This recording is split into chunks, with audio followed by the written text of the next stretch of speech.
Hello, everyone. Welcome to Wind Down Friday. Today, our special guest is Hassane El-Khoury, the CEO of onsemi. Hi, Hassane. Welcome aboard. How is it going? Good, good. How are you? Thanks for having me. Thanks a It's lot. gonna be fun. Thanks a lot for coming on. I'm good, fine. Where are you located, Hassane?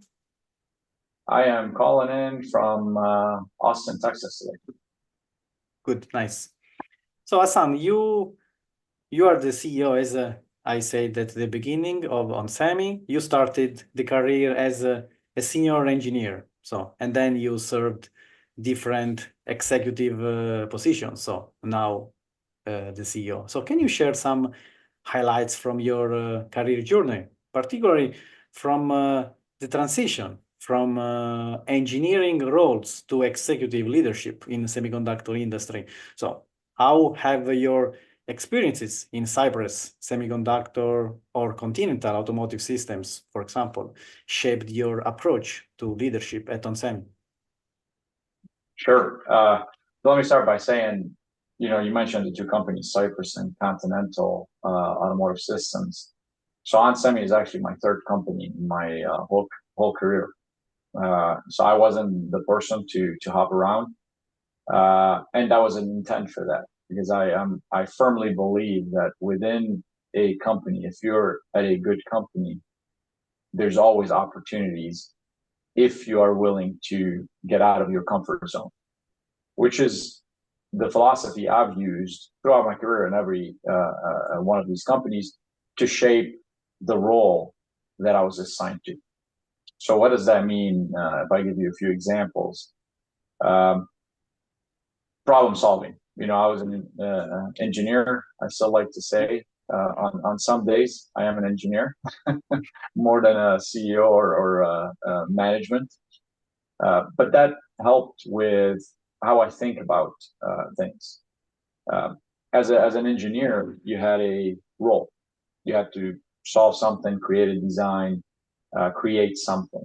However, no role is an island. It doesn't matter what it is. There's not a single role in a company that is an island, which means you have dependencies on inputs from others, and you have dependency. You are a dependency for the output you give or the deliverable for somebody else. And I took it upon myself to figure out what are those dependencies. And by having to figure those out, I learned the dependencies coming in and the dependency going out.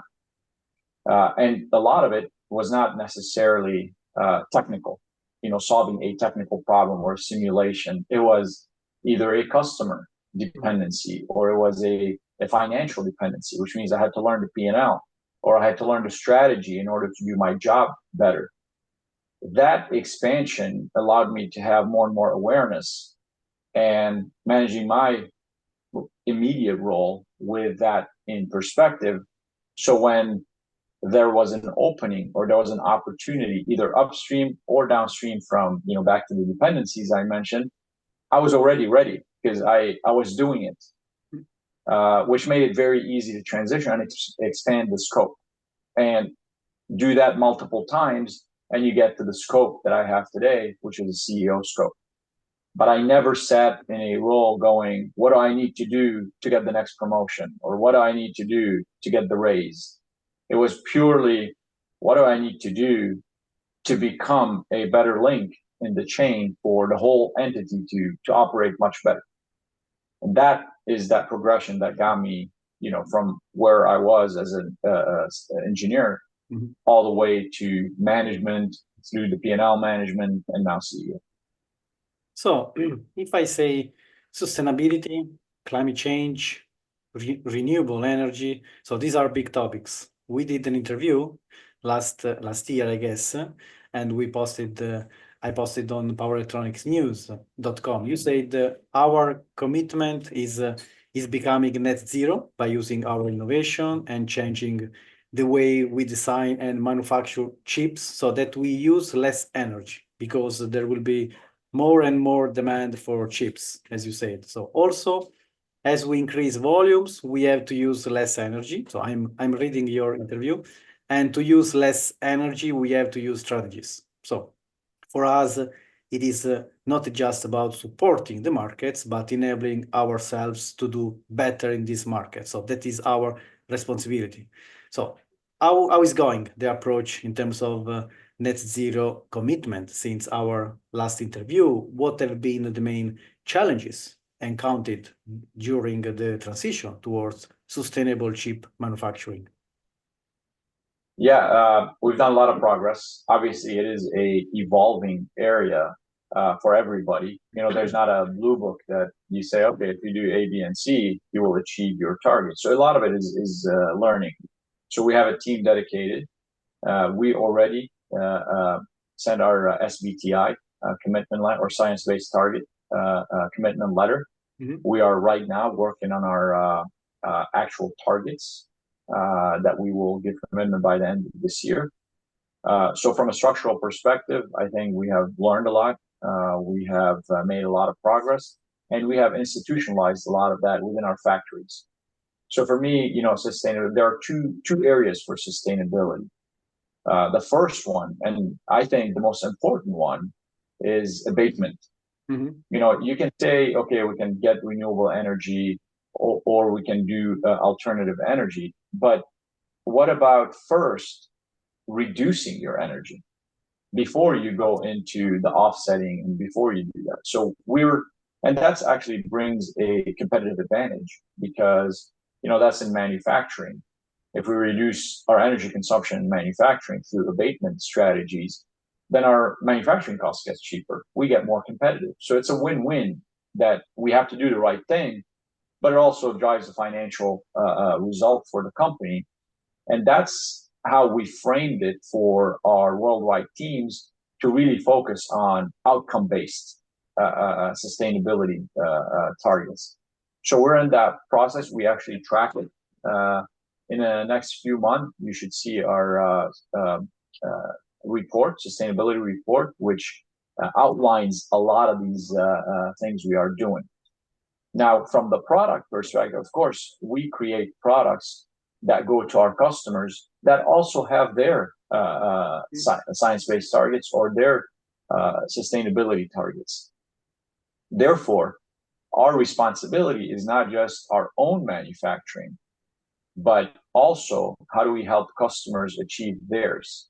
And we do that through innovation, through products, you know, better RDS-on, you know, in the power domain. Better RDS-on drives more efficient power conversion. More efficient power conversion, you need less to do the same output energy. All of these are things we are focusing on to deliver to our customers. Now, of course, the difficulty when you have manufacturing, we have, you know, over 15 factories worldwide. Regionally, not all the regions are ready for some of those sustainability strategies. You know, some countries or some jurisdictions have been working on it. It is evolving, and therefore we are evolving in it, with it. That's what's going to get us there. But if I compare where we are versus where we planned or thought we would be at this point, I think we are exactly where we need to be from a team, from an execution, and from a result to date. Great. So, Hassane, let's talk about you beyond job. So, as a leader, so I'm curious, what are your hobbies? How do you balance work commitments with personal interest and relax? So, maybe next plan, tell us more about next plan for the upcoming weekend. Sure. That's a very that's a hard one for me when people ask me about, you know, how do I strike a balance or you know, in general term, work-life balance. Look, to me, balance is not do you work 50-50 or, you know, 60-40. Balance is, are you present where you need to be present? Even if I am with the family, you know, one day a week as I'm traveling, it is a full attentive one day. To me, that's balance. I'm not distracted by my phone. I'm not distracted with phone call. When I'm in the family, I'm with the family 100%. That is how I strike the balance. It recharges me, if you will, to go out for another 1, 2, or 3 weeks, regardless of how long I'm traveling or how long I'm on the road or what the stress level is. That's my anchor point.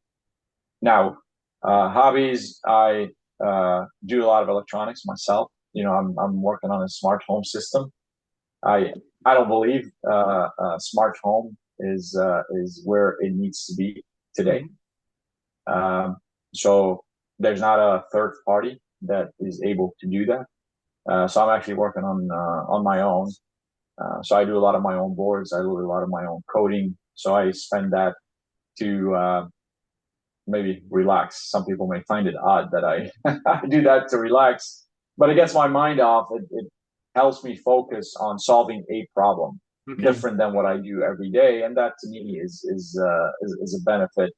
It forces me to learn something new, and as long as I'm learning, I am fully engaged. Hobbies for a lot of people who read some coverage about me. I love cars. I work on cars whenever I have time. I race, not competitively. I race against my own time. So I love to hit the track when I have time.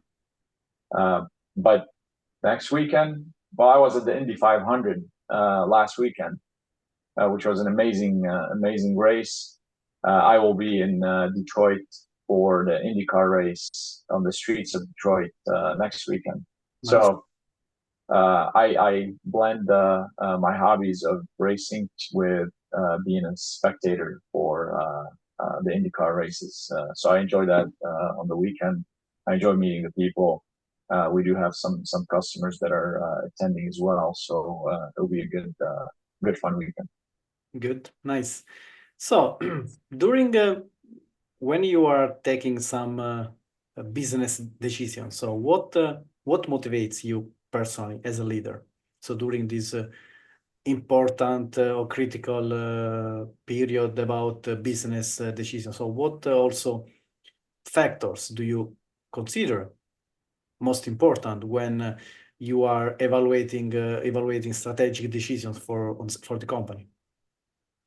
Right now, with the environment we're in or we've been in for the last, year and a half or 2 years, or even 3 years, it's agility. When we take strategic decisions, first, it has to be, we do it at the executive staff level. Just like I said, through my career, there's no role that's an island. The CEO role is also not an island. And when I say this, I have a great executive team that I pull on in order to make better decisions based on the data or the lack of data that we have sometimes is what is the best decisions we can make. So what I always tell the team is whatever decisions we make, it has to always be top of mind because things are changing real time. Therefore, if you put the blinders on and say, well, this is a strategy where we're have to go through it come hell or high water, you may miss something or you may miss a turn or a pivot that you should have done, not to change the strategy, but to modify the course or the tactics or the initiatives to help you achieve the strategy, given the uncertain environment that we do. That is kind of my key focus, because historically we're all taught, strategy, the rest is tactics, you can change it. I'm a firm believer that we have to change our views given the uncertainty and the volatility in the market that we all read about, and we have to be nimble. When you have over 30,000 people in the company, people say, well, okay, how do you be nimble while you're managing all the people? Communication and transparency. I'm very open and communicative with the company about what we're doing, but more importantly, why we are doing it. Because what I found, if people understand the why, they will figure out the how within their own roles versus me attempting to tell everybody how we're going to do it. I just need to focus on here's why we need to do, here's the outcome that we are driving towards. Now you all figure out how you need to do that and ask for help. That's what I found has worked very well with for us. You've seen our performance in the good times, and we've held the performance in a softer environment. That is because the teams know exactly what to do without me guiding every step of the way, every time there's a little, turn in the road. So the industry in terms of semiconductor is dynamic, so is seeing some changes in this case. So talking about skills, qualities, so what are about them do you believe are important, essentials for future leaders that are coming in this sector, considering given the dynamic nature of the semiconductor industry? I thought about this. I would say one thing: resilience. There's a lot of more things coming at us in general, not just as CEO, but as leaders in the company than there has been for decades. Mm-hmm. From a social, from a political, from a technological, from an adoption, all of these have been coming at us more than they have ever been in the history of a executive, if you think about it. So what I always tell people is resilience and perseverance. You have to just move the ball forward. People ask me what is a good day for me? A good day is when I get home and I'm unwinding and I come to the realization I actually moved the ball forward. It doesn't have to be, miles forward, or it doesn't have to be a yard forward. If I moved it an inch forward, that's progress to me, given all the uncertainty. Because one day it will be one inch, the next day it could be a foot, the following day could be a mile, as long as the ball keeps moving forward. And look, there are some days where the ball doesn't, it goes back. My view is, okay, why? Could I have done something different in that day to move it forward? That's where the learning comes in. That's where the perseverance and the resiliency. You can't just, beat yourself up because, some days are worse than others. You just have to keep focused on moving the ball forward. And for me, in my role, that's important because a lot of people look at how am I moving? What is my demeanor? What is my push forward? Because that, as a leader, a lot of people look up to it, whether you're aware or not. So Hassane, thank you. In conclusion, my last one. So looking back at your career or life, so what have been one moment or important moments that you bring in your heart in each moment? So from a personal perspective, I have a ton of moments. Every moment has a certain spot that drives a lot of my behavior. So I can't pick one from a personal side, but I will go back to the career side. When I moved from Conti to Cyprus, there's one driving force for me to move, which is learning something new, getting out of an industry and into a new industry and learning something new. And I took a step back in career and pay in order to learn something new, because that was the opportunity that presented itself. I will tell you, I struggled with that decision. A lot of people thought I was crazy too. I asked some people about what do they think and so on. I got a lot of advice. It was all over the map. It depends on people's career. But that moment where I took a step back to propel myself forward taught me one thing very important, which is you drive your own decisions and you need to just keep pushing forward. The decision at face value may not be optimal, but again, if you're thinking 2-3 steps down the road, it totally makes sense. It made sense for me. I knew where I wanted to be. So if that was what I needed to do to get in, so be it. I wasn't optimizing locally. I was optimizing globally.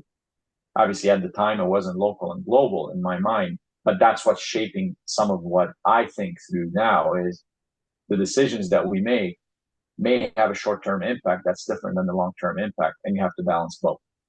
That proved to me that this is possible if you think about it right. And if I can't figure it out, that's where my team comes in, where I give them all the parameters and we will red team it together in order to find the best path forward to get to that long-term view that we want. Great. So thank you, Hassane. Thanks a lot for joining us at Wind Down. It has been a wonderful conversation. Thanks a lot, and have a good day and a good weekend. Thank you. Thank you. Thank you. You too. Bye.